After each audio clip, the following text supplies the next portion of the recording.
guys, this is Ishan and you are seeing my YouTube channel Step Ahead.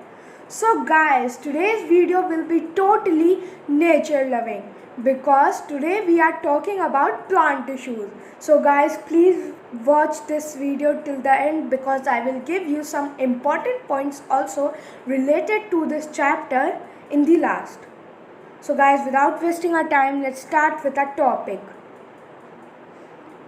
Guys, I will first give you introduction about my topic, which says a cell is the basic structural and functional unit of life in all living beings. The term or word cell was first given by Robert Hooke and which is derived from the Latin word cellula or cella, which means small room or compartment. In multicellular organisms, such as plants and animals, the cell with similar structure and functions are grouped together. These groups of similar cells are called tissues, and in this chapter we will learn about different types of plant tissues and their functions, जैसा कि मैंने आपको video की शुरुआत में बता दिया था. So guys, अब इस पैरा की मीनिंग जान लेते हैं. गाइस, जैसा कि हम लोग जानते ही हैं कि हमारी बॉडी करोड़ों और अरबों सेल से मिलकर ही बनी होती है और इसलिए हम ये कह सकते हैं कि सबसे पहले तो हमारा प्राइमरी स्ट्रक्चर हमको प्रोवाइड करता है. उसके बाद जितने भी हम फंक्शंस कर पाते हैं हम एक तरह से कह सकते हैं कि ये सेल्स की वजह से हो पाता है. So guys, let's see the next line. The term or word cell was first given by Robert Hooke and which is derived from the Latin word cellula or cella, which means small room or compartment.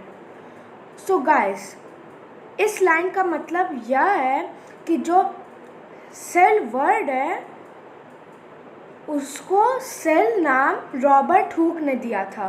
और guys, सबसे important बात यहाँ पर आप note कर लीजिए कि Anton when लीeuwenhoek ने सबसे पहली बार सेल को देखा था.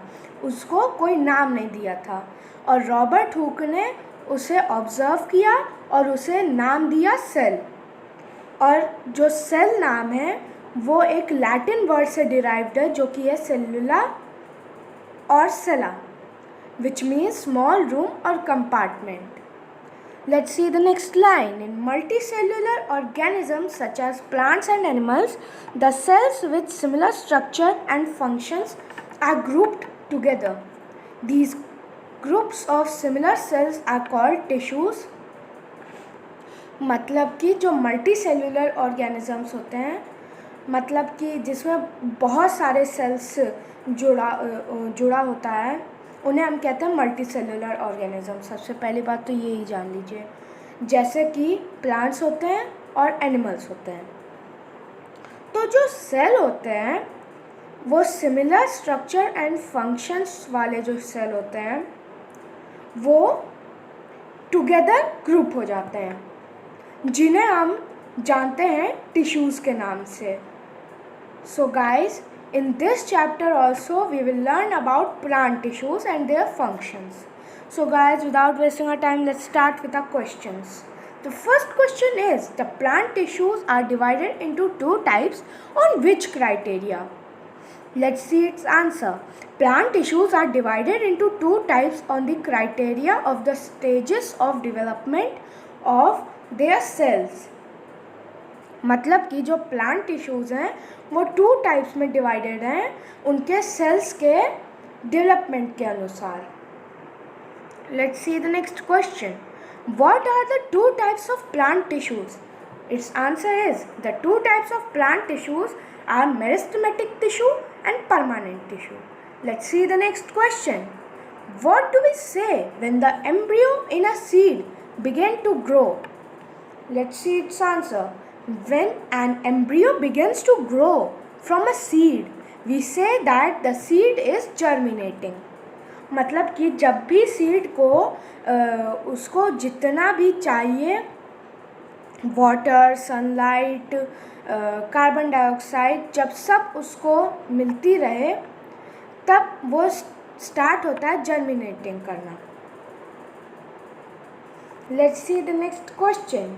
Because of which reason a plant gains height, the meristematic tissues cells divide rapidly and continuously, and as a result, plant gains height. Let's see the next question. What is the main function of meristematic tissue? Let's see its answer. The main function of meristematic tissue is to produce cells at the root and the shoot tips and build up plant's body in length and the thickness.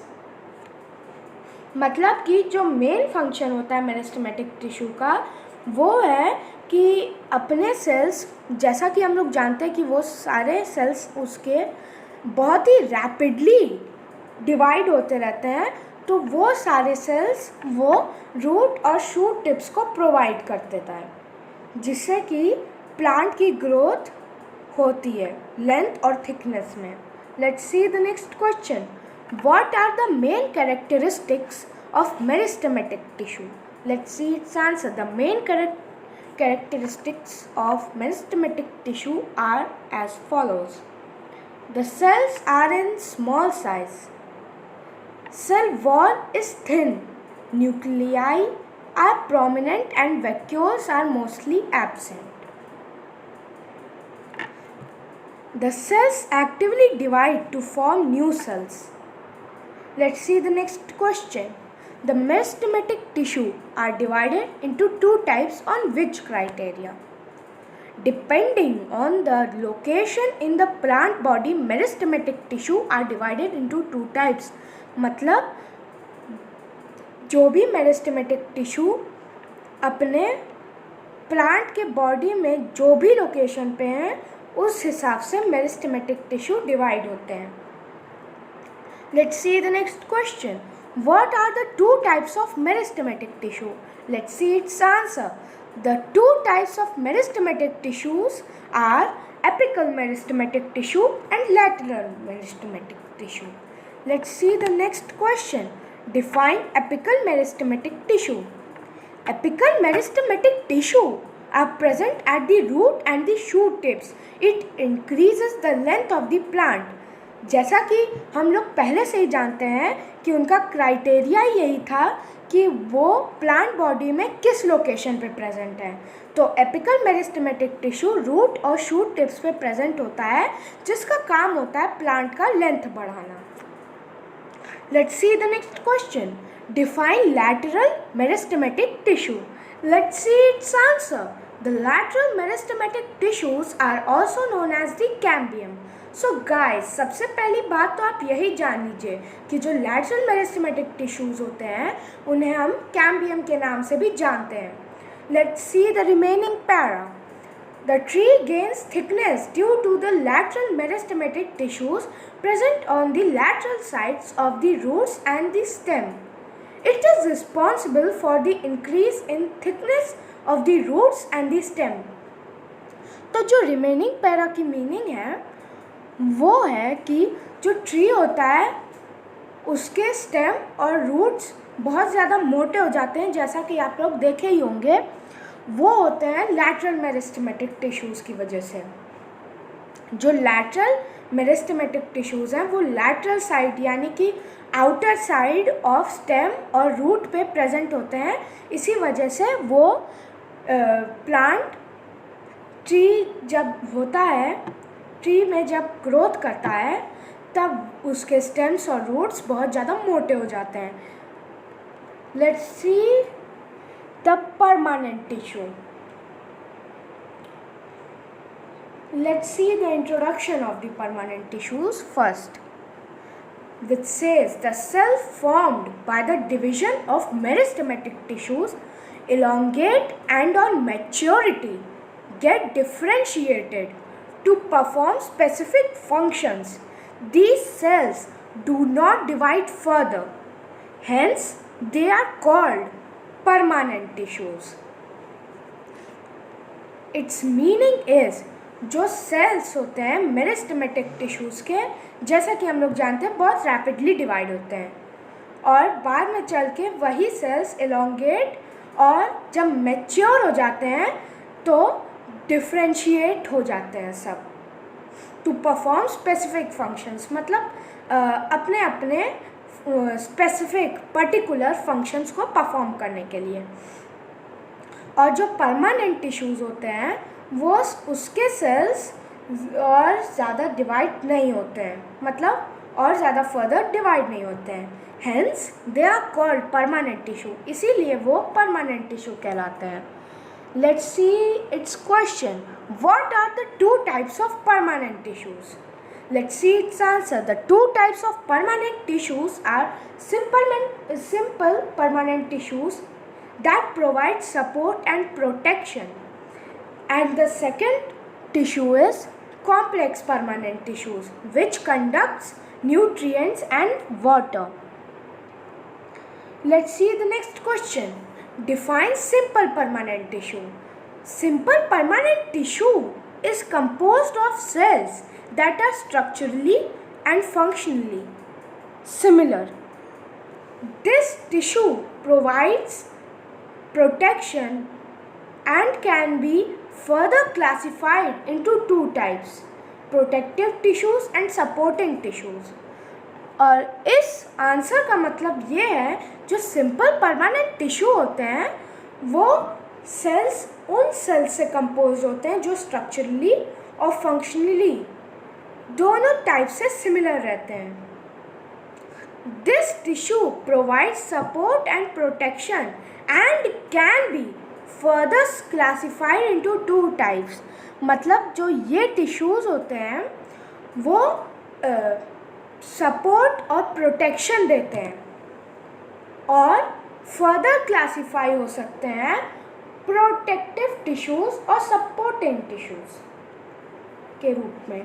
So guys, this is whole questions for today, and as I have told you that I will give you some important points also related to this chapter, and these points are that points only. So guys, the important points of this part's topic are: the embryo has a group of cells at its root and the shoot tips. The next point is, the cells are small, thin-walled and full of cytoplasm. Let's see the third point. The cells of embryo have large nucleus. Let's see the fourth point. The group of actively dividing cells forms the meristematic tissue.